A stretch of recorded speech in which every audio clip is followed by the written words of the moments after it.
So you're effectively under house arrest. Could you just describe for our viewers what life is like for you?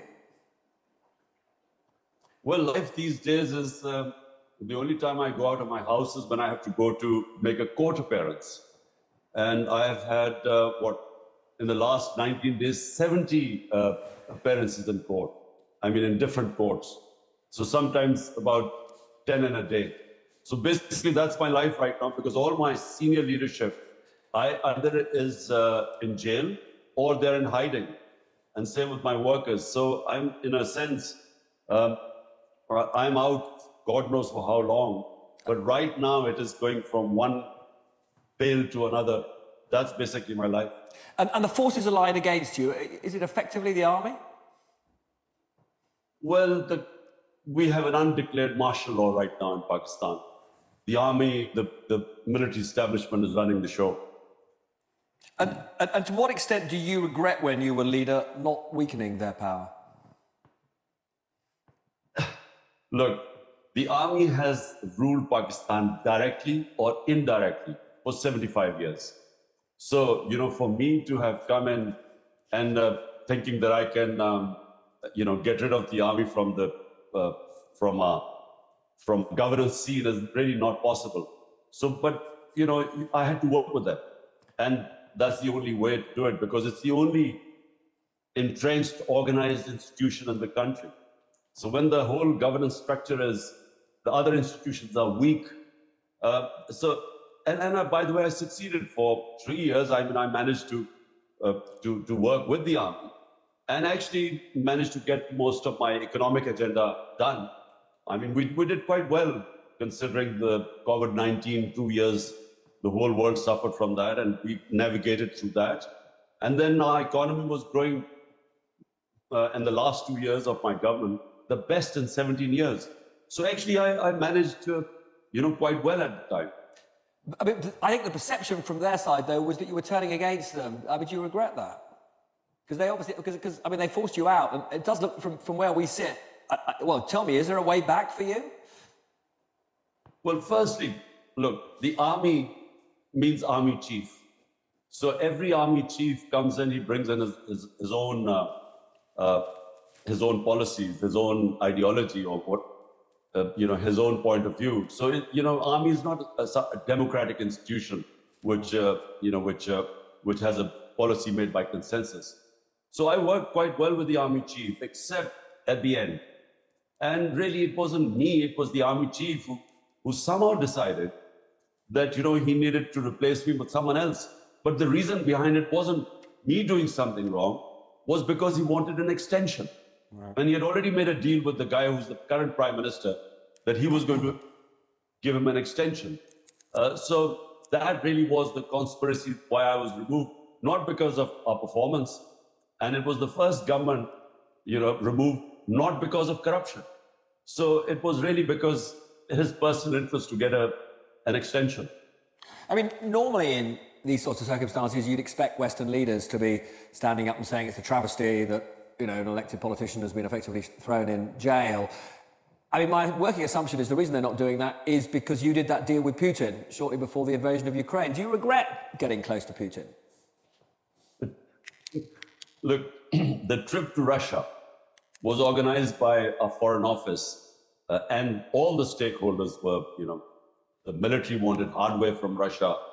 The country wanted cheap oil from Russia, because as the commodity super cycle following COVID-19, our people were going below the poverty line because of the inflation. So we wanted cheaper oil, and then we wanted to import 2 million tons of wheat. So the trip was organized months before. And so how was I supposed to know when I went to Russia, the next morning, Russia would invade Ukraine? It was bad timing, but I wasn't supposed to know that. But it wasn't, my policy, foreign policy, was straightforward. It should be non-aligned. We shouldn't be part of blocs, like Pakistan was part of the Western bloc in the Cold War era. And that meant the whole of Central Asia and other countries were out of bounds, whereas India was non-aligned. Yeah, and just to be clear, you remain, but just to be clear, you are committed to a non-aligned policy then? Yes, I mean, my point is, we participated in two conflicts. One was the Afghan Jihad, when we were part of the Western Bloc against the Soviet Union, and it was launched from Pakistan. It left us with severe consequences. Secondly, participated in the war on terror 10 years later, and 80,000 Pakistanis died, plus $100 billion lost to the economy. So my point is that our top priority of our government should be 100 million Pakistanis vulnerable just above or below the poverty line. And you can't care about your people if you become part of a conflict.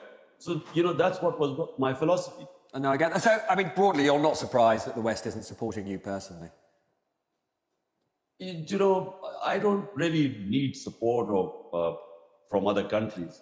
But all I expect from other countries, especially the Western countries, who talk about the Western values, about democracy, about rule of law, about against human rights violations, custodial torture, and so on. All I want is that they should be consistent about these things. They should not come out just because when they want to, beat up China on Hong Kong or Uyghurs or Russia. It should be consistent. Yeah. Now, Pakistan's democracy is being wound up. It's being dismantled. And it should not be about me. It should be the fact that a country of 250 million people, if the democracy is wound out, rule of law is gone, 10,000 of my people in jails, facing custodial torture, all democratic institutions falling apart under this, basically a martial law, undeclared martial law. I think they should speak out against that, because it's not me, it's 250 million people in this country. No, I understand exactly what you're saying. When you were shot, it was shocking international news. Did you expect to die?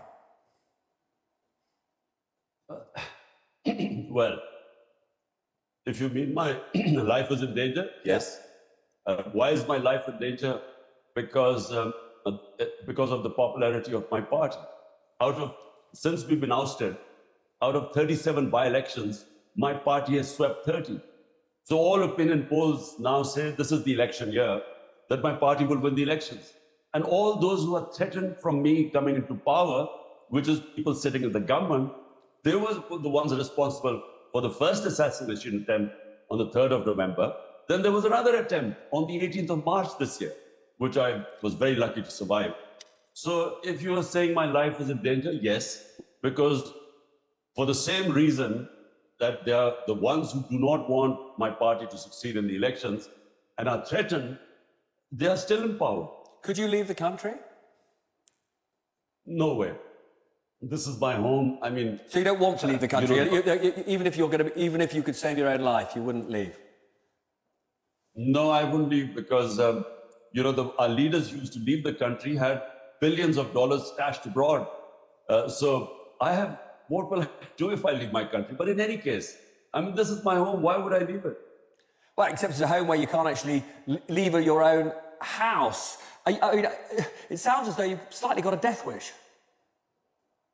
No, it's not that. It's just that, I grew up with this country. I mean, my life, my age is almost the same as Pakistan. And, I came into politics 27 years ago. I didn't need politics or a career. I had everything. The reason was people like us, look, let me just tell you, I got inspired when I went as a teenager to England. What inspired me? Rule of law and a welfare state. And so when I started politics, these were my two aims. Pakistan should have rule of law and welfare state. The reason why countries are poor is not because of lack of